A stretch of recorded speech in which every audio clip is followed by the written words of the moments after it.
ഗീത ഇതിനു മുമ്പ് ഇവിടെ വന്നിട്ടുണ്ടോ? ഇല്ല സർ, ഞാനെന്തിനാ ഇവിടെ വരുന്നത്? ഞാൻ പതിവായി വരുന്ന സ്ഥലമായത്. നമ്മുടെ പ്രധാനപ്പെട്ട ഒരു കസ്റ്റമറാണ് ഇതിൻ്റെ ഓണർ. എനിക്ക് എല്ലാവിധ സ്വാതന്ത്ര്യമുണ്ട് ഇവിടെ.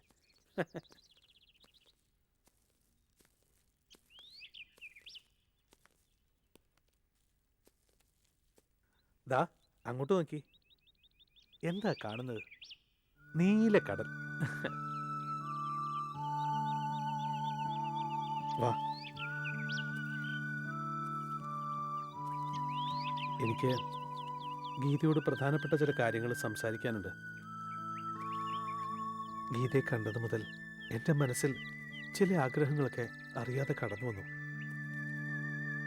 എൻ്റെ ഉള്ളിലുള്ളത് തുറന്നു പറയാനുള്ളൊരു അവസരം ഒരുക്കാനാ ഞാൻ നിന്നെ ഇങ്ങോട്ട് കൂട്ടിക്കൊണ്ടുവന്നത്. എൻ്റെ ആഗ്രഹങ്ങൾ ഗീത സാധിച്ചു തരുമോ? എന്താണ് സർ? ഇനി എന്നെ സാറെന്ന് വിളിക്കരുത്. ഇന്നലെ എൻ്റെ അമ്മയോട് ഞാൻ ഗീതയെപ്പറ്റി പറഞ്ഞു. എന്തു പറഞ്ഞു?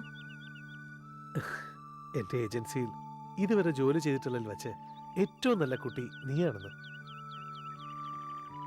എൻ്റെ ഉള്ളിലുള്ള ആഗ്രഹവും ഞാൻ അമ്മയോട് പറഞ്ഞു. എനിക്ക് നിന്നെ വിവാഹം ചെയ്താൽ കൊള്ളാമെന്ന്. നീ സമ്മതിക്കുമോ?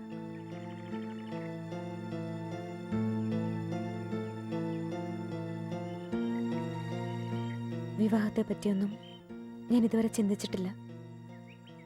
എനിക്കതിനുള്ള സമയമായിട്ടില്ല. എൻ്റെ വീട്ടിലെ കഷ്ടപ്പാടുകൾ കുറച്ചൊക്കെ മനസ്സിലാക്കിയിട്ടുണ്ടെന്നാ ഞാൻ വിചാരിക്കുന്നത്. ആ കഷ്ടപ്പാടുകളെല്ലാം തീരും. നീ മനസ്സ് വെച്ചാ. എൻ്റെ നല്ല കാലമാണിപ്പോൾ. ബിസിനസ് നന്നായിട്ട് നടക്കുന്നുണ്ട്. ഇഷ്ടം പോലെ പണവും.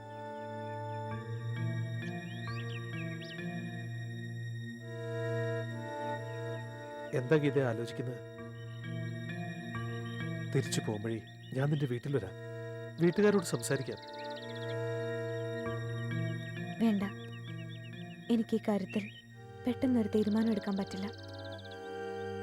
ഗീത, ഞാൻ നിന്നെ അറിയാതെ സ്നേഹിച്ചു പോയി.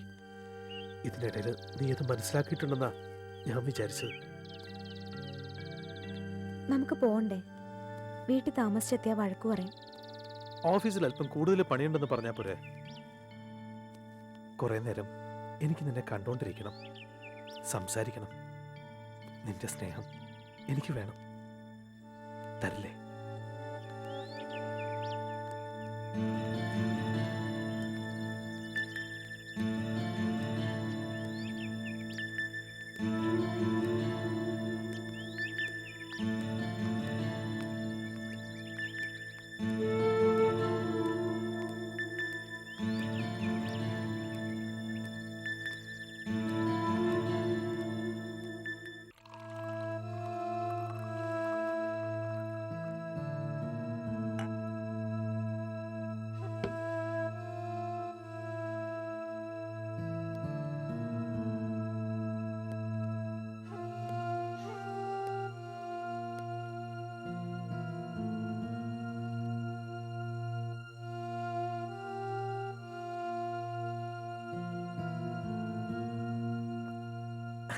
ഇതൊരു ഹാബിറ്റ് ഒന്നുമല്ല. നിന്നെ കണ്ടപ്പോ വെറുതെ ഒരു രസത്തിന്. പോകണ്ടേ? മണി 6 കഴിഞ്ഞു. ആ, ഇങ്ങനെ ധൃതി പിടിച്ച എങ്ങനെയാ? എനിക്ക് കുറെ നേരം കൂടി നിന്നെ കണ്ടോണ്ടിരിക്കണം. ചോദിക്കുന്നോണ്ട് ഒന്നും തോന്നരുത്. ഗീതയ്ക്ക് പഠിച്ചോണ്ടിരുന്ന കാലത്ത് വല്ല റൊമാൻസും ഉണ്ടായിരുന്നു? അതൊന്നും ഇല്ലായിരുന്നു. നിന്നെ ആരെങ്കിലും സ്നേഹിച്ചിട്ടുണ്ടോ? എനിക്ക് അറിഞ്ഞൂടാ.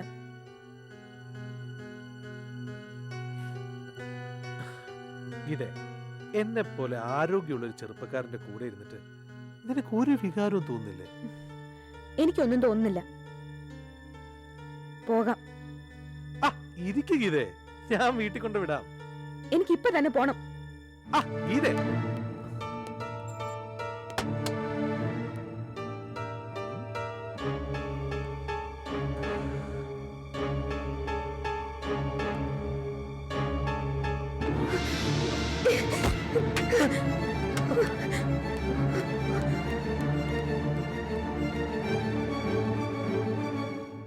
നന്നായി മോളെ. നിന്നെക്കുറിച്ച് എനിക്കിപ്പോൾ അഭിമാനമാണ് തോന്നുന്നത്. സാധാരണ പെൺകുട്ടികൾ തളർന്നു പോകുന്ന സന്ദർഭ നീ വിവേകത്തോടെ മറികടന്നത്. പിന്നെ സുരേഷിനെ ഗീത കണ്ടിട്ടേയില്ല? ഇല്ല. ഓഫീസിൽ പോക്ക് അന്ന് ഞാൻ മതിയാക്കി. അയാൾ അന്വേഷിച്ചു വരുമെന്ന് ഭയം ഉണ്ടായിരുന്നു. ഭാഗ്യം അതുണ്ടായില്ല. ജോലി നഷ്ടപ്പെട്ടു എന്നറിഞ്ഞപ്പോ അമ്മാവൻ എന്തു പറഞ്ഞു? ഞാൻ പറഞ്ഞില്ലേ മാഡം, അമ്മാവനൊരു പാവാ. എന്റെ ഇഷ്ടങ്ങൾക്ക് ഒരിക്കലും എതിരെന്നിട്ടില്ല.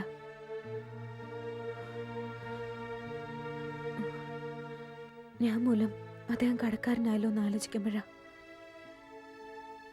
ബാധ്യതകൾ തീർക്കാനാ ഒരു ജോലി തേടി ഞാൻ വീട് വിട്ടിറങ്ങിയത്.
സരോജം, എന്തോ?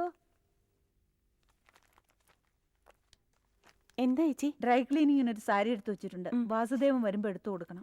പിന്നെ 11-ന് സാറിന് മഞ്ഞ ടാബ്ലറ്റ് എടുത്തു കൊടുക്കുന്ന കാര്യം മറക്കരുത്. ഓ മാഡം.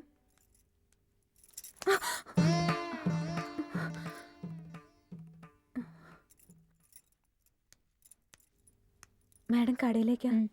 എന്താ വരുന്നോ? വരണമെന്നുണ്ട്. എന്റെ ജോലിയുടെ കാര്യം. അത് നമുക്ക് ആലോചിക്കാം. തൽക്കാലം കുട്ടി സമാധാനമായിട്ടിരിക്കെ. എന്താവശ്യമുണ്ടെങ്കിലും സരോജത്തോട് പറഞ്ഞാൽ മതി.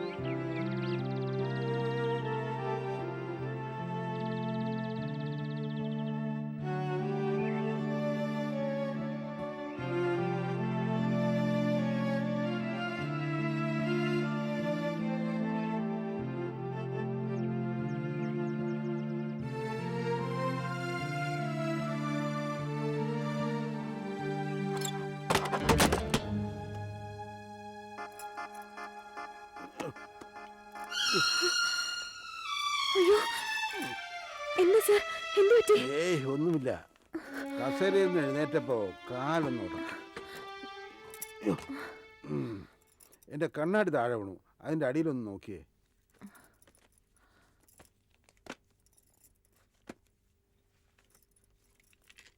ആ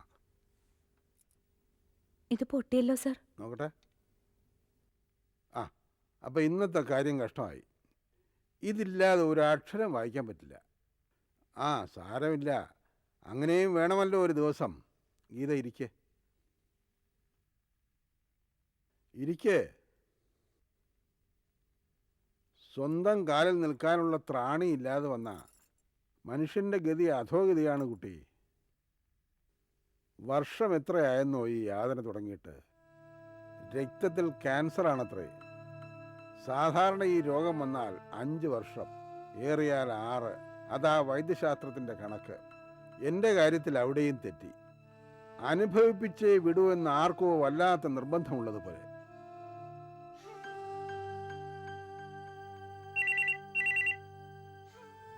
അതിങ്ങെടുത്ത്.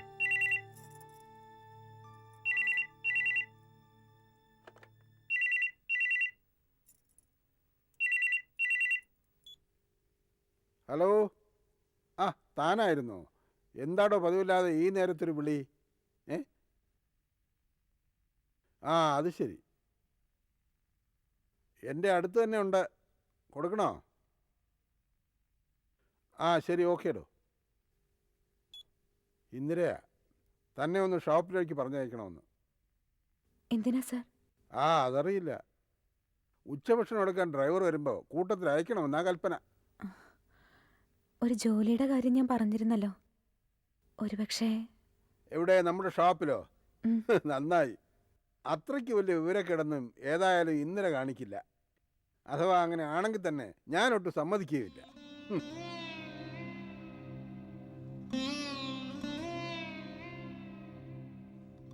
ആ, അപ്പൊ ഇന്നലെ പറഞ്ഞ നേരാണല്ലേ, താനൊരു തൊട്ടാവാടിയാണെന്ന്. ഡോ, അത്യാവശ്യം പഠിപ്പൊക്കെ ഉള്ള തന്നെ ഒരു സാധാരണ ടെക്സ്റ്റൈൽ ഷോപ്പിൽ സെയിൽസ് ഗേളാക്കാൻ ഞാൻ സമ്മതിക്കില്ലെന്നാ പറഞ്ഞത്. മനസ്സിലായോ? കുറച്ചുകൂടെ നല്ലൊരു ജോലി നമുക്ക് കണ്ടുപിടിക്കാവുന്നേ. എന്താ, സമാധാനമായോ? ആ, വേഗം പോയി റെഡിയാവാൻ നോക്ക്. വണ്ടി ഇപ്പോൾ വരും. ഇതേ ഇന്ദിരയുടെ കൈ കൊടുക്കണം. ഗ്ലാസ് ഒന്ന് മാറ്റിയിട്ടുകൊണ്ട് വരാൻ പറയണം. പിന്നെ ഇവിടെ നടന്നോന്ന് ഇന്ദിരയോട് പറയാൻ നിൽക്കണ്ട. സങ്കടപ്പെടാൻ ഒരു കാരണം അന്വേഷിച്ച് നടക്കുക അവള്. ഗ്ലാസ് കയ്യിൽ നിന്ന് താഴെ വീണ് പൊട്ടി എന്ന് പറഞ്ഞാൽ മതി കേട്ടോ. ആ,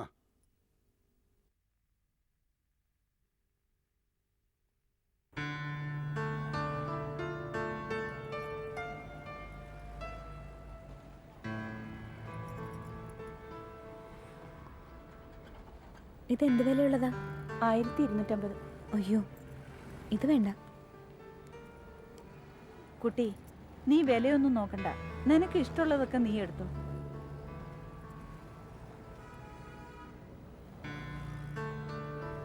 ദേ, ഇത് 2 പീസാ. നിനക്ക് നന്നായി ചേരും. അത് വേണ്ട മാഡം. തിളക്കമുള്ളതൊന്നും എനിക്ക് ഇഷ്ടമല്ല.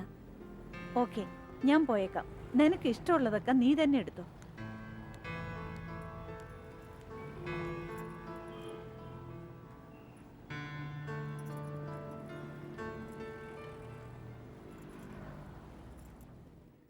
ഞാൻ പലപ്പോഴും നിന്നോട് പറയാറില്ലേ, രോഗചികിത്സ ശരീരത്തെക്കാൾ ഉപരി മനസ്സിനാ വേണ്ടതെന്ന്.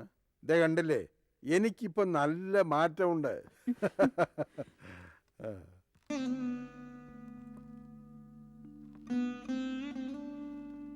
ആ കുട്ടി വന്ന് കയറിയത് ഒരുപാട് ശുഭസൂചനകളുമായിട്ടാണ്.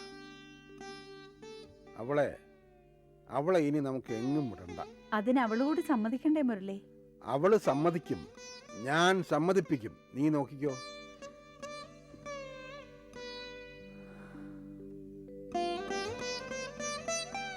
എന്താ ആലോചിക്കുന്നത്? ഏയ്, ഒന്നുമില്ല. എന്റെ തീരുമാനത്തിന് ഇന്ദിര അഭിപ്രായം പറഞ്ഞില്ല. ഇഷ്ടം. ആ, അവൾ എവിടെ? പുസ്തകങ്ങളൊക്കെ അലങ്കോലമായിട്ട് കിടക്കായിരുന്നില്ലേ, അത് അടുക്കി വയ്ക്കുക. ആ, അക്ഷരങ്ങളോട് കൂറുള്ള പെണ്ണ.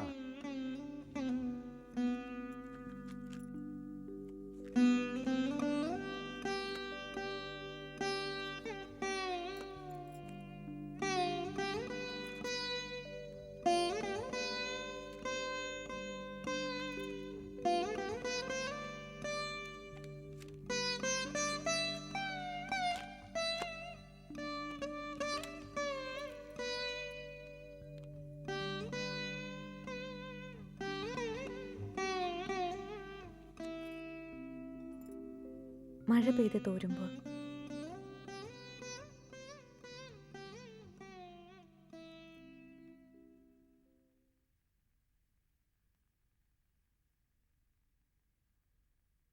മരുഭൂവിനാത്മാവിൽ പെയ്തിറങ്ങുന്നൊരു മഴയുടെ സംഗീതം പോലെ.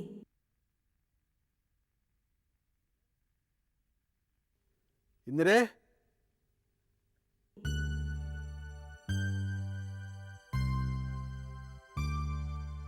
മരുഭൂവിനാത്മാവിൽ പെയ്തിറങ്ങുന്നൊരു മഴയുടെ സംഗീതം പോലെ.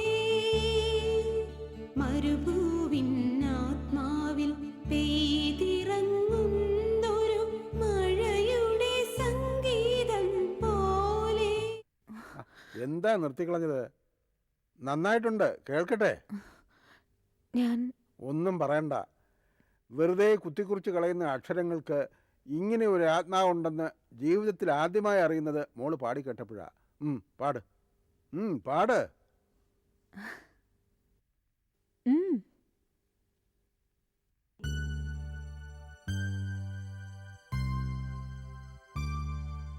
മരുഭൂവിനാത്മാവിൽ പെയ്തിറങ്ങുന്നൊരു മഴയുടെ സംഗീതം പോലെ. മരുഭൂവിനാത്മാവിൽ പെയ്തിറങ്ങുന്നൊരു മഴയുടെ സംഗീതം പോലെ. മനതാരിലാരോ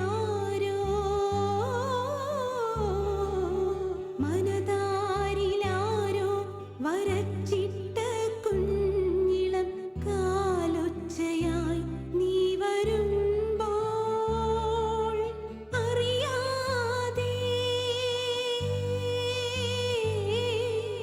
അറിയാതെ ഇടനെഞ്ചിൽ നിന്നൊരു തുടികൊട്ടും പാട്ടും ഞാൻ കേട്ടു. മരുഭൂവിനാത്മാവിൽ പെയ്തിറങ്ങുന്നൊരു മഴയുടെ സംഗീതം പോലെ.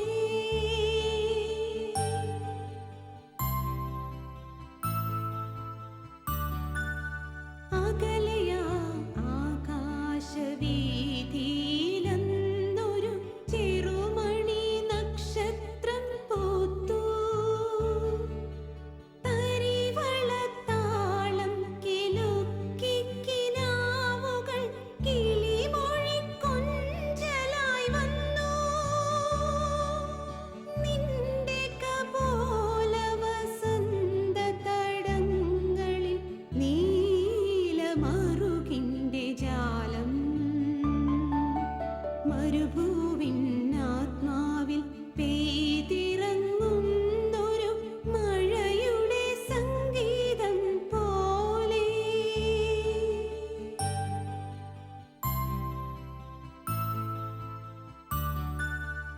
എത്രയോ കാലം കൊതിച്ചു ഞാൻ കാത്തിരുന്നു മനെ നിൻമുഖം കാണാൻ.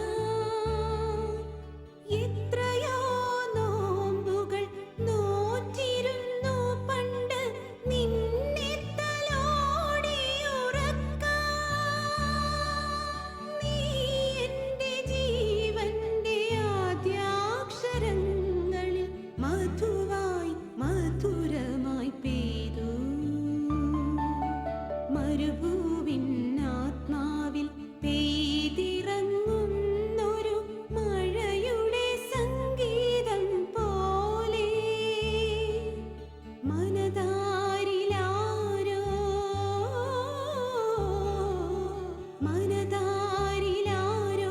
വരച്ചിട്ട കുഞ്ഞിളം കാലൊച്ചയായി നീ വരുമ്പോൾ അറിയാതെ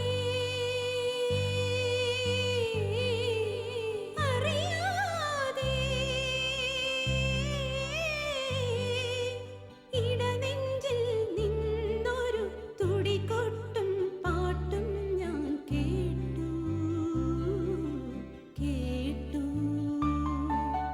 മരുഭൂവിനാത്മാവിൽ പെയ്തിറങ്ങുന്നൊരു മഴയുടെ സംഗീതം പോലെ. ബ്യൂട്ടിഫുൾ.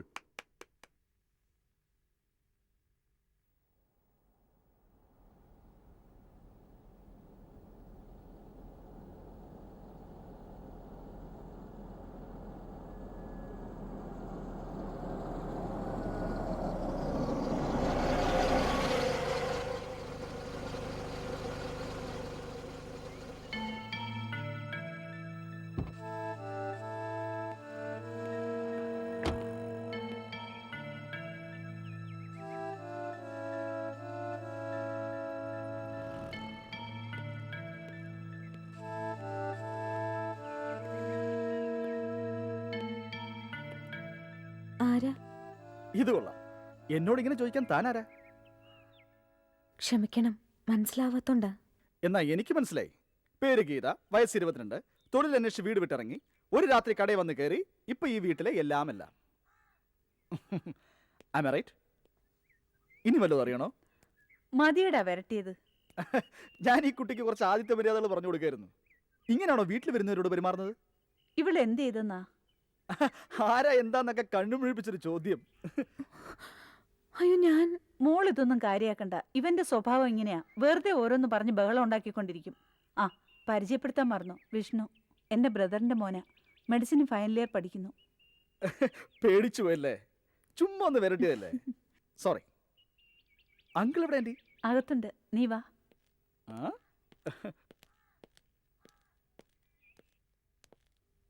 ആ, ഇതാരേ? കൊച്ചു ഡോക്ടറോ?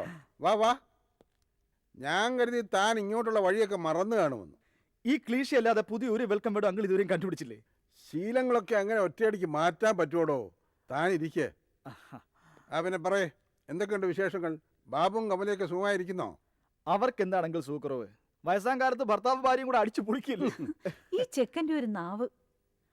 അതിരിക്കട്ടെങ്ങളെ, എങ്ങനെയുണ്ട് ഇവിടുത്തെ പുതിയ അതിഥി? നല്ല കുട്ടിയാ Vishnu. She's A brilliant and sincere girl. പണ്ട് നിന്റെ ഈ അങ്കിളും ആൻറ്റിയും ഞങ്ങൾക്കുണ്ടാകാതെ പോയൊരു മകളെ സ്വപ്നം കണ്ടിരുന്നു. ഞാൻ അവൾക്ക് പേര് പോലും ഇട്ടിരുന്നു, പ്രിയ. അവള് തന്നെയാണ് ഇവളെന്ന് ഞങ്ങളങ്ങ് സങ്കല്പിച്ചിരിക്കുക. I can understand that uncle. ഈ വീട്ടിലിപ്പോൾ സന്തോഷത്തിന്റെ ദിനങ്ങളാടോ. I am happy to hear that. ഇത് കാലത്തേതോ 11-ന്റേതോ? 11-നുള്ളതാ. What is time now, Priya? പ്രിയയോ? ഗീത. ചോദിച്ചതിന് മറുപടി പറയൂ. What is time now? It's 10:40. അതായത് തീരുമാനിക്കപ്പെട്ടതിന് 20 മിനിറ്റിന് മുമ്പേ ഞാനിത് അകത്താക്കണമെന്ന്, അല്ലേ? ഇത്തിരി നേരത്തെ കഴിച്ചൊന്നും കരുതി അപകടമൊന്നും ഉണ്ടാവില്ലല്ലോ. മുട്ടാപ്പോക്ക് പറയാതെ കഴിക്കുങ്ങളെ. ഇത് കഴിച്ചു കഴിഞ്ഞാൽ പിന്നെ ഒരു തളർച്ച പോലാണോ? കേട്ടില്ലേ, കൊച്ചുകുട്ടിയെന്നാ വിചാരം. മരുന്ന് കഴിക്കായിരുന്നു എങ്ങനെ അസുഖം മാറുന്നത്? എനിക്കിപ്പം ഞാനൊരു രോഗിയാണെന്ന് തോന്നലില്ല. എന്നാലും അങ്കിൾ അങ്ങ് കഴിച്ചോ? ആ, ഞാൻ വന്നത് വേറൊരു കാര്യം പറയാനാ. അങ്കിളിന് സന്തോഷം ഉണ്ടാക്കുന്ന ഒരു ജോറ് കാര്യം. എന്താടോ? നാളെ നമ്മളെല്ലാവരും കൂടെ ചേർന്ന് ഒരു സൂപ്പർ ഔട്ടിംഗ്. എങ്ങോട്ട്? സ്ഥലവും സമയമൊക്കെ ഞാൻ രാത്രി വിളിച്ചു പറയാം. ഓക്കെ? ഓക്കെ. എന്നാ പിന്നെ ഞാൻ അങ്ങോട്ട്. ആ.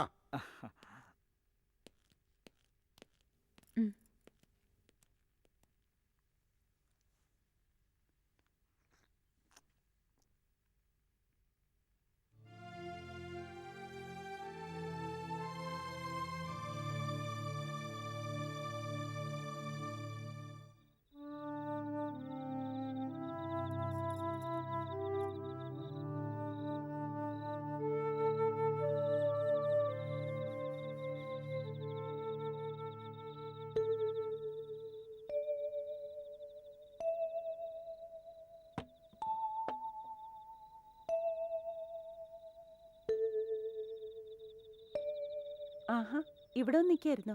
ദാ കുടിക്കാൻ വെള്ളം കൊണ്ടുവച്ചിട്ടുണ്ട്. ചേച്ചി. എന്താ കുഞ്ഞേ?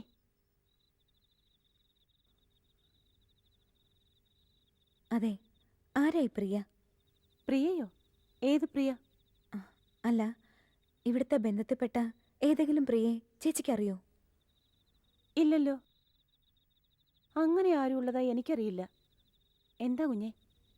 ഏയ്, ഒന്നുമില്ല. ചേച്ചി പൊയ്ക്കോ.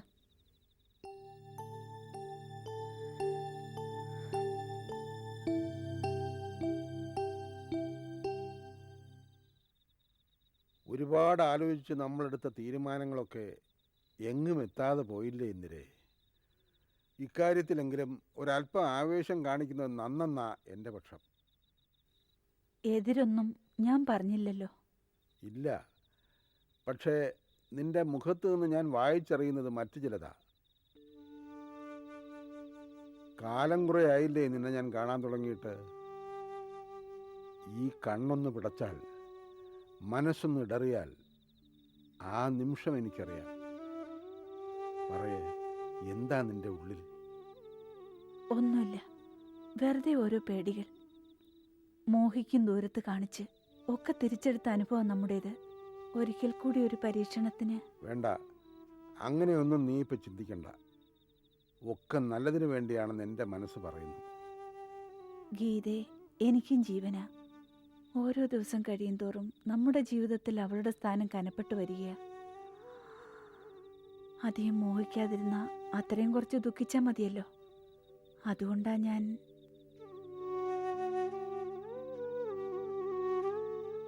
അവക്ക് ഒരമ്മാവനും അമ്മായി ഉണ്ടെന്നല്ലേ പറഞ്ഞത്? അവരന്വേഷിച്ചു വന്ന. അവരോട് സംസാരിക്കും, ചോദിക്കുന്നത് എന്തും അവർക്ക് കൊടുക്കും. നമ്മുടെ പ്രിയയെ നമുക്ക് സ്വന്തമാക്കണ്ടേ ഇന്നലെ?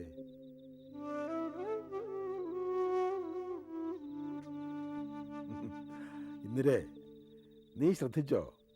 വിഷ്ണുവും അവളും കൂടി നിൽക്കുന്നത് കാണാൻ നല്ല ചന്തമാണ്.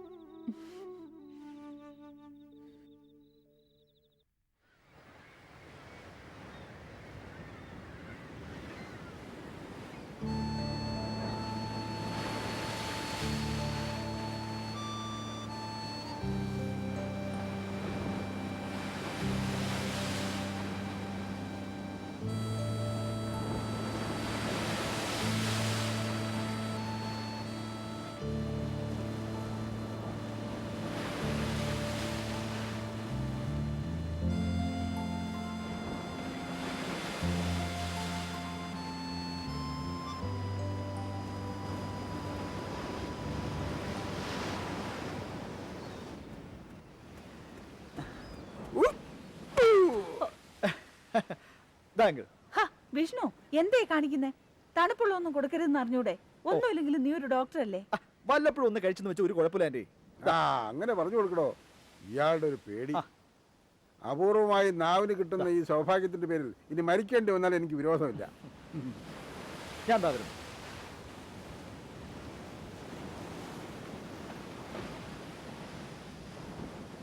ഹലോ, എന്താ ഇങ്ങനെ മാറി കളഞ്ഞത്? കഴിക്ക.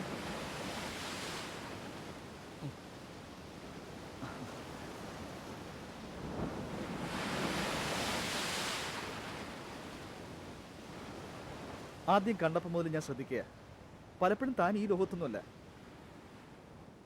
അല്ല, എന്തെങ്കിലും പ്രശ്നങ്ങൾ? ഏയ്, ഒന്നുമില്ല. ആൻറ്റിയോടും അങ്കിളിനോടും ഗീത പറഞ്ഞ കഥകളൊക്കെ ഞാൻ അറിഞ്ഞു. കേട്ടപ്പോൾ അതിൽ അത്രയ്ക്ക് വിഷമിക്കാൻ എന്തെങ്കിലും ഉണ്ടെന്ന് തോന്നിയില്ല. ഈ സമൂഹത്തിൽ സ്വന്തം കാലിൽ നിന്ന് ജീവിക്കാൻ ആഗ്രഹിക്കുന്ന ഏതൊരു പെണ്ണിനും ഉണ്ടാകാവുന്ന അനുഭവങ്ങൾ. അല്ല, അറിയാവുന്ന കഥകൾക്കപ്പുറം മറ്റെന്തെങ്കിലും? ഗീതയെക്കുറിച്ച് അങ്കിളും ആൻറ്റിയും കടന്നുകയറി സ്വപ്നങ്ങൾ കാണുന്നു എന്ന് തോന്നിയോണ്ട് ചോദിച്ചതാ. ഞാനൊരു കാര്യം ചോദിച്ചോട്ടെ? എന്താ ഗീത? ആരെ പ്രിയ? അങ്കിളിനും ആൻറ്റിക്കും പിറക്കാതെ പോയ കുട്ടിയുടെ പേരാ.